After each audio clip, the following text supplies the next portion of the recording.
A motion is now considered submitted for resolution. So ordered. Pahayag ng hukom sa korte na nag-aatas at kailangan pakinggan.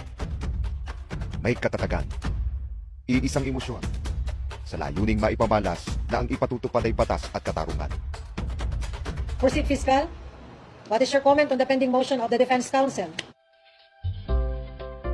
Sa episode ito ng paninindigan, ating kilalanin si Judge Miraflor o Judge Joy Lugarta, ang Executive Judge ng Masbate City Regional Trial Court.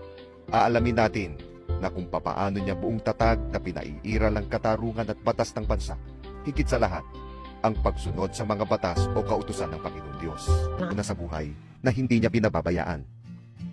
Kahit busy po, lahat po ginagawa niya ng paraan. Matupad niya lamang yung mga tungkulin niya, lalo na sa isang kalagayan na isa siyang judge.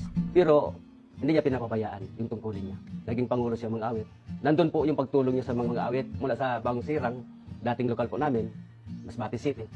Ngayon po dito na sa AGA, ganun pa rin po yung pagtangkilik niya sa mga awit. Lahat dinadala niya po lahat yun.